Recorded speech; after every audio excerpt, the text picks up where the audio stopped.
Place a glass of clear water on a table. Add 1 small drop of ink and do not stir. At first, the color forms a dark cloud, then its edges soften. Thin streams drift outward, and after enough time, the color reaches every part of the glass. Nothing visible is pushing it, so why does the ink spread? The first clue is that matter is never truly still. Water is made of molecules moving in constantly changing directions.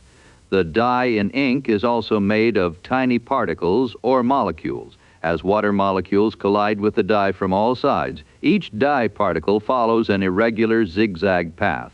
No single collision carries it across the glass, but countless collisions gradually redistribute the dye. This large-scale spreading is called diffusion. At the start, many dye particles are crowded near the drop, while almost none are far away. Random motion sends particles in every direction. Because the crowded region contains more particles, more of them wander outward than return from the clearer water. The concentration difference slowly shrinks until the ink is much more evenly mixed. Do not confuse diffusion with a current in the water.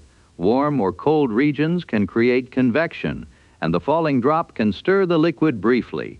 Those flows may make dramatic curls and plumes, but even in water kept as still and uniform as possible, molecular motion continues. Diffusion remains, although it may be slow. A related phenomenon helped scientists establish that molecules are real. In 1827, the botanist Robert Brown observed tiny particles from pollen moving unpredictably in water.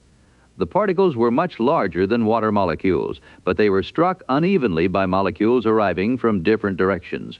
Their visible jitter became known as Brownian motion.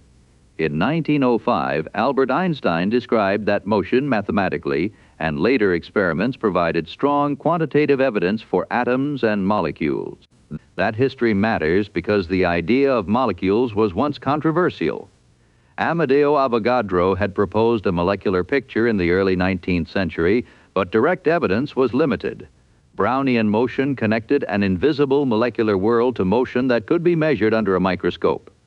Modern instruments can now image individual atoms on suitable surfaces, but the ink experiment still gives a simple, everyday demonstration of the same principle. Temperature changes the speed of the process.